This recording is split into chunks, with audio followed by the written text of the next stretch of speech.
She's alive!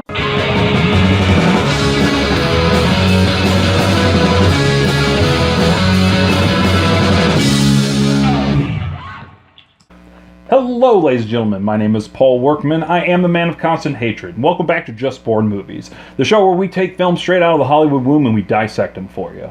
My guest again is David Wray. Howdy. David Wray, what else did we see this week? We saw Truth or Dare. Truth or Dare is about a group of friends who go on spring break to Mexico, end up in a game of Truth or Dare with a stranger who then tells them that the game is with life or death consequences and decides who goes and who lives. Are you aware that Olivia is in love with your boyfriend? No, she's not. Will you stop? Penelope. Dare. Make out with Olivia. Let's get this party started. Tight. Carter, Truth.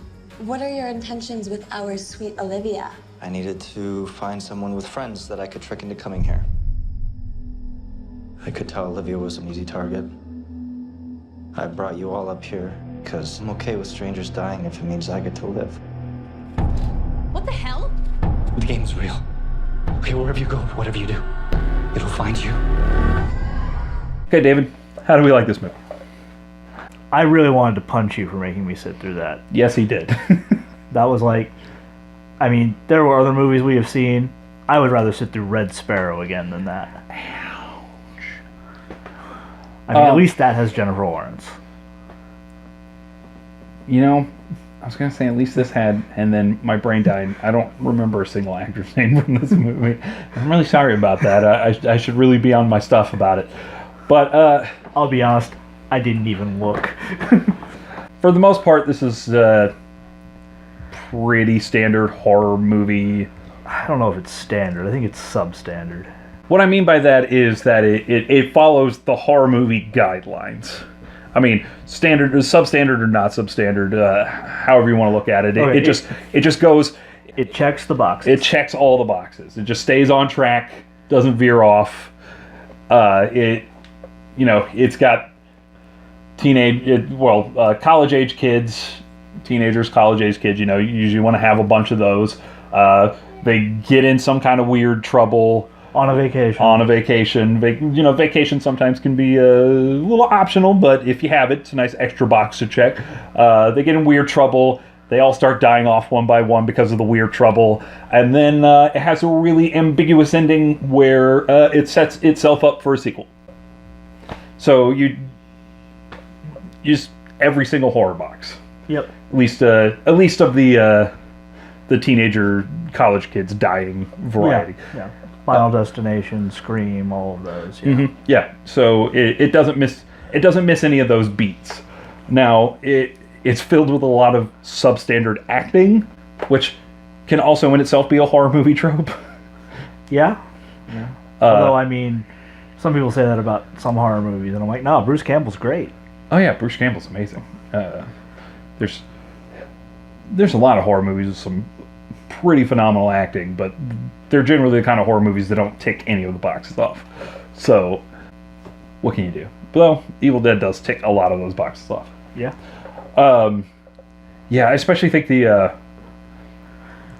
one guy that I would like to say co-main characters, the two best friends, Olivia and Marky, are fawning over Lucas. All right, so the dude that played Lucas is probably one of the worst actors I've seen in a horror movie. In case you're wondering, his name is Tyler Posey. His name is Tyler Posey. Yeah, Tyler Posey. I think he was a poser as an actor. Yeah, Parker Posey is very disappointed in you. Yeah, he's pretty awful. I mean, the two female leads aren't much better. But I think they were probably the most solid out of... Yeah, especially the one playing Olivia. Lucy Hale. There we go.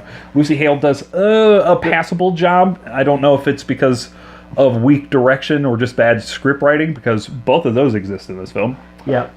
But she does a passable job. I'd like to see her in something like a role as meaty as this, but better. She was in Scream 4 as the main character. God damn it.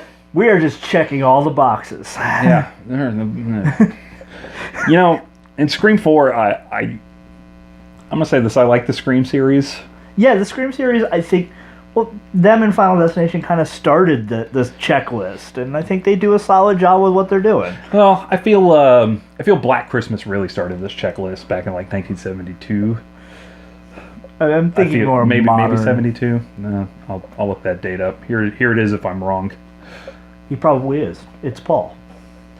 pretty much it doesn't get enough credit. A lot of people look at Halloween as like the big starting point for the slasher flick, but this, like I said, this came out 4 years before Halloween and definitely set a lot of the precedent for Halloween for Nightmare on Elm Street, which would come a couple of years later or not Nightmare on Elm Street, Friday the 13th, which would come a couple of years later. So this just continues that 40 years of teenagers and college kids dying. And doing stupid things. Doing stupid things, like walking into doors that you absolutely know you shouldn't be walking into. Why are you all so stupid? I have no idea where that came from. You know, there's that one point where she goes up to a room by herself. She knows it's her turn. Yeah, like And she's like, everybody. Oh, there's a strange noise by this door. Let me go in there. But they were all doing it. Oh, I'll be fine. I'm with my father. Nothing bad will happen. Yeah. Your father carries a firearm for a living. And that guy's last turn involved his father. Why would he think he was safe?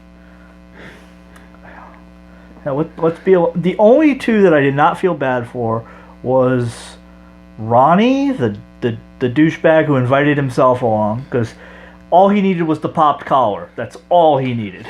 Played by Sam Larner. That's all he needed to finish out his role. And then the one who wanted to go to med school.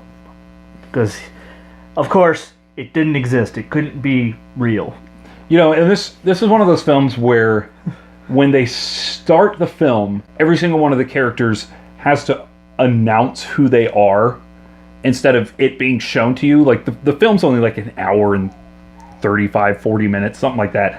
And too long. Yeah, but under good direction or really bad direction, this could have been a better movie or a much worse movie, which would have made it a better movie. But as it stands, like the writing is one of those things where every single one of the characters is they're playing truth or dare, and all of them have to announce who they are. You never see these character traits from them, like specifically overtly see these character traits from them. They all just kind of announce the character they're supposed to be. Like they say to one guy, they're like, oh, you know, that's against a moral code. And he's like, well, I don't have morals. And the only like morally scrupulous thing you see him do through the entire film is give out fake prescriptions to people because he's a med student and he has a pad. It's like, yeah, that's a little morally unscrupulous, but I mean, he's just giving people Adderall. Like, I mean, literally, that's the only prescription we saw him write. Yeah, and then like one character, like, oh, you just keep cheating on your boyfriend. You never actually see her do anything but dance with another guy. Yeah.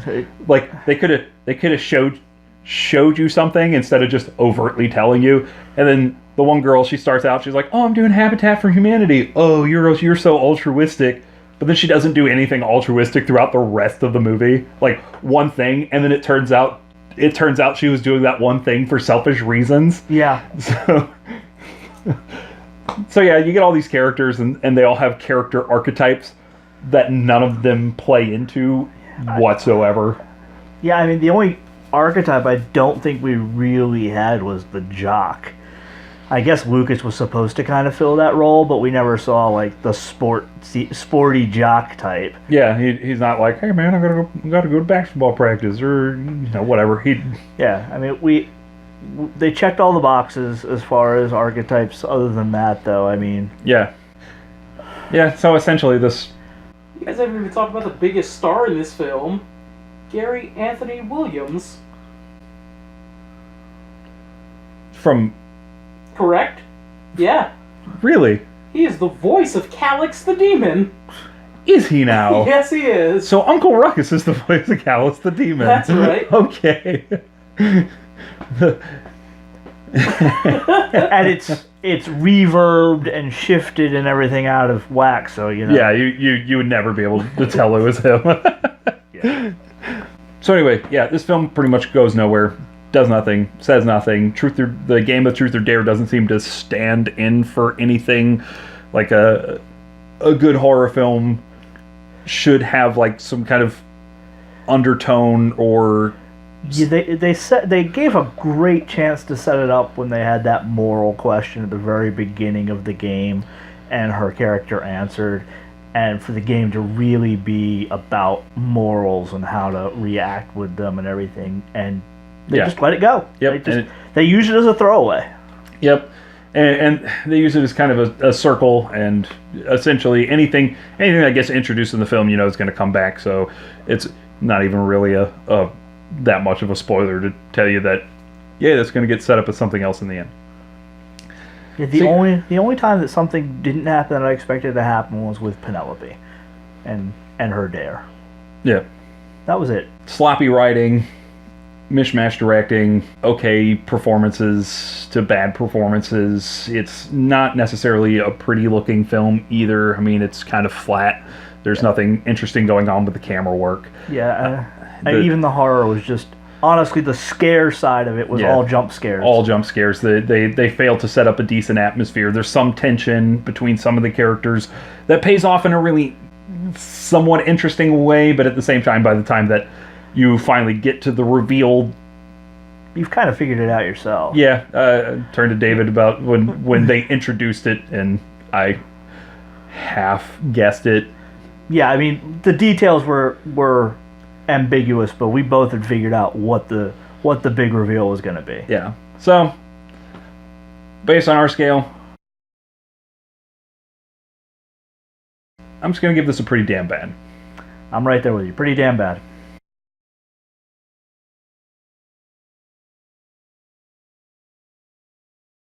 So we just have one question for you.